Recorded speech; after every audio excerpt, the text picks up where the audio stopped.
the 88 members of the minority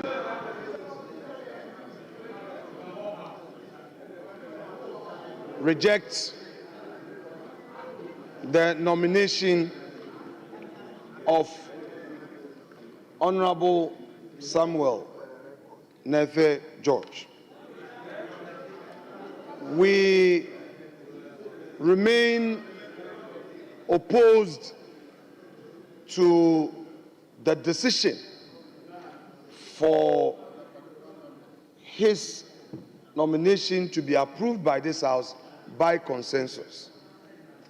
We rely on our earlier grounds of opposition without more. We therefore leave this matter entirely in the hands and on the heads of the majority in this House. It is their cross to carry. We, the NPP Minority Caucus of 88, and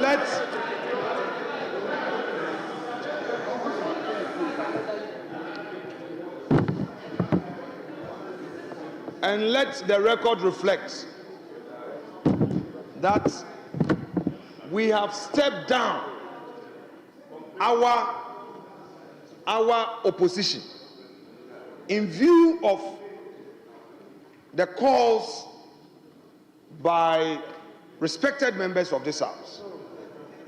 We are therefore not going to pursue any longer the secret ballot, but rather to abstain. This is out of deference to members of this House who have reached out in utmost respect, and we want to demonstrate that good faith for the records by saying that in view of the representations made, we would rather opt to abstain from the vote so that it becomes your sole decision for Hansard. We are therefore opposed to it, and Mr. Speaker, it is majority, majority, majority. Carry your own cross. We've washed our hands on them. This is all we've done. Take it. Honourable members,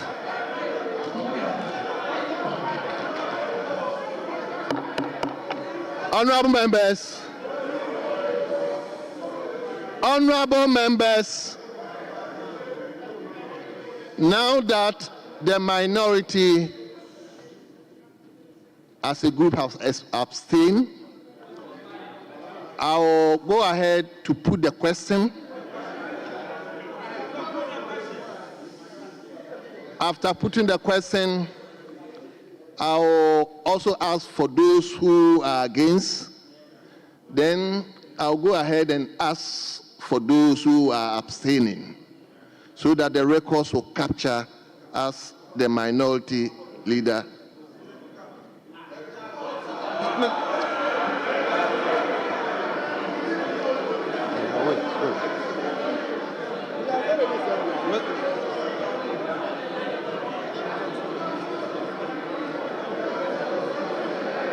Mr. Speaker, our work is to assist you. Mr. Speaker, I am on my feet led by precedents. Once I, as a leader of our side, in my submissions, have indicated that the entire 88 are abstaining. That honourable members, please let's allow.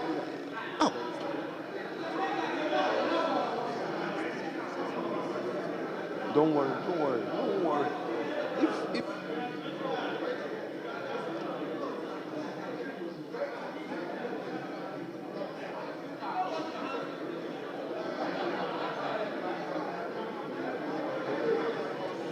Mr. Speaker,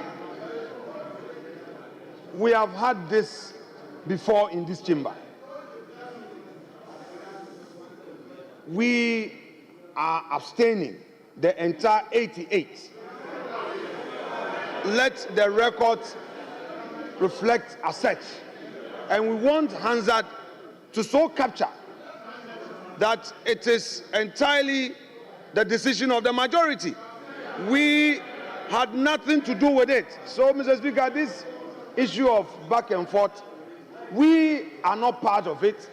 And let it put the question to them and let them take it, and then you record it as the majority took their decision. That's all. That's all.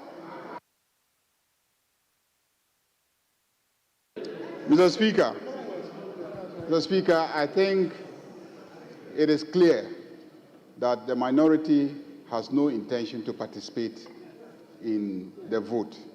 So you put the question and then let us vote.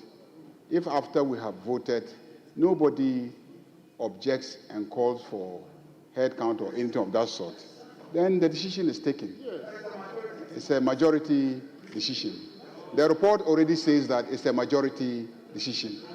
And the minority, whether they are 28 in the chamber or they are 88 in the chamber,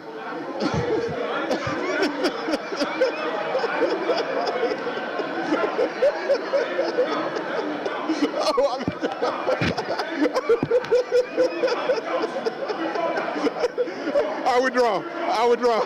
I withdraw. I withdraw. I withdraw. I withdraw. I withdraw. I take it back. I withdraw.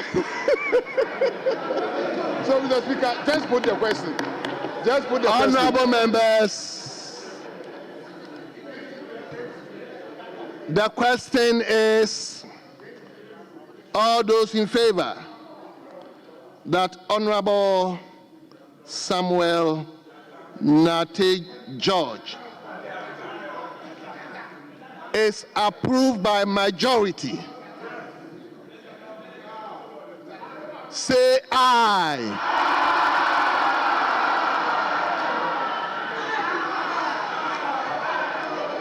All those against say no. Honorable members, it's obvious.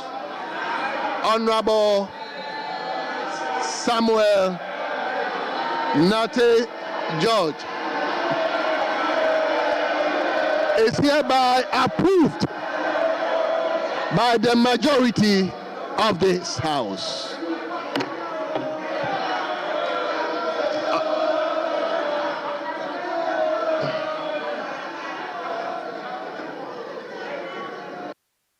Yes, Chairman of the committee. Right Honorable Speaker.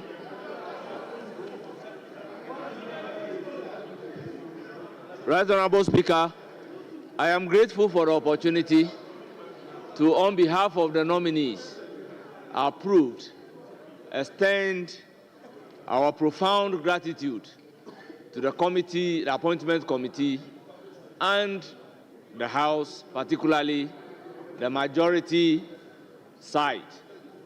Right Honorable Speaker, I thank you very much for the opportunity. Thank you very much. Honorable members, on behalf of the House, let me congratulate our colleagues for their appointment.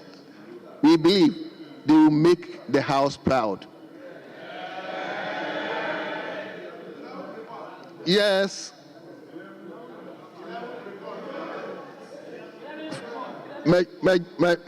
Yes, let me hear from you. Mr. Speaker, Chairman. the 11th report is ready. Yes. Right Honorable Speaker, so I have to move the procedural motion. Right Honorable Speaker, the 11th report is ready to be laid.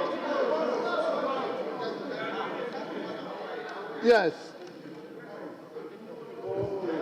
Chairman, he has laid. The laying.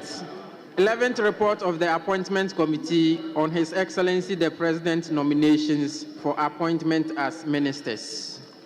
Honorable members, respectfully, the report has been laid and the report to be distributed to honorable members.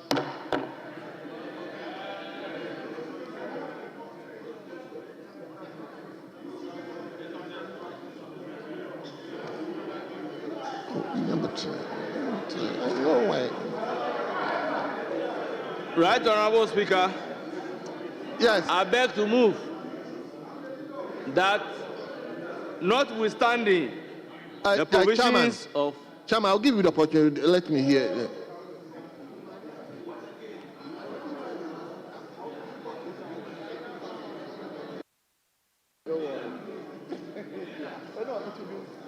Mr. Speaker,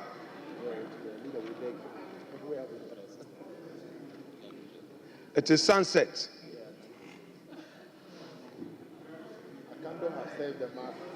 We have done enough government business.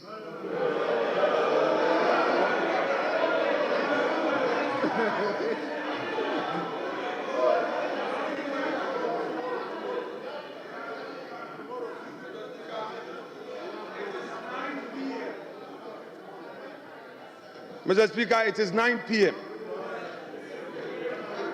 Honorable Governor Kwame Agboja, once upon a time as a chief whip, will not allow government business to be conducted at night. He knows it. Mr. Speaker, the report has just been circulated. Mr. Speaker, I have checked. This report was just put on the system. Members have not had the opportunity to read. Mr. Speaker, we've often been accused of not doing proper diligence. Yes. We are supposed to read the report.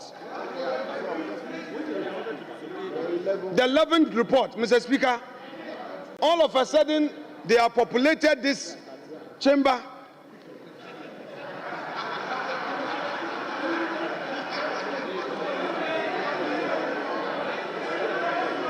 Mr. Speaker, with a lot of their backbenchers, with one aim, to come and intimidate the mighty few. Mr. Speaker, this will not allow. Democracy does not mean that you use your supposed super majority to intimidate us. Mr. Speaker, let us go and relax. Come back tomorrow morning, read the report, and come and do the government business. Mr. Speaker, I would not support this idea of overloading members of parliament. Mr. Speaker, our health,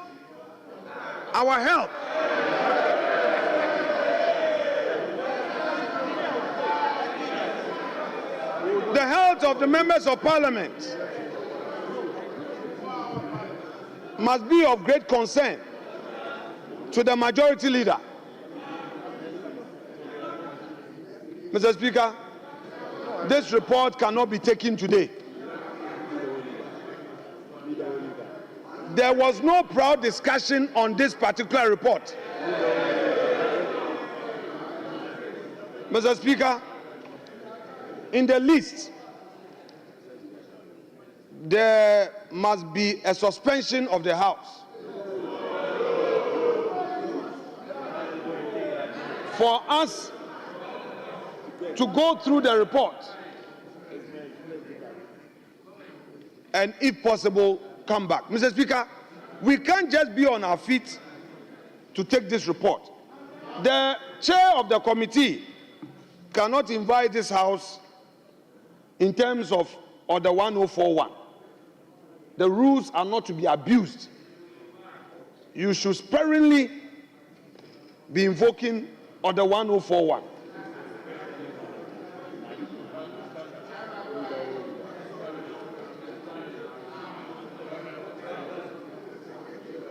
Mr. Speaker, this morning the Right Honorable Speaker promised the minority that we would get his protection. Mr. Speaker, that promise is applicable to you, mutatis mutandis. It's applicable to you. But leader. Yes, Mr. Speaker. Leader, it includes your own friend Akando. Mr. Speaker, I know the previous report included your own friend Sam George.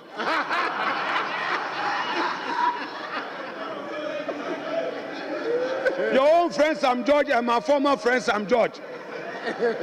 Mr. Speaker, I know Akando is my respected friend.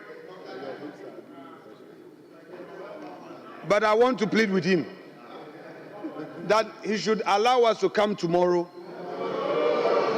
Mr. Speaker, if Akando has no problem, but his report has been contaminated.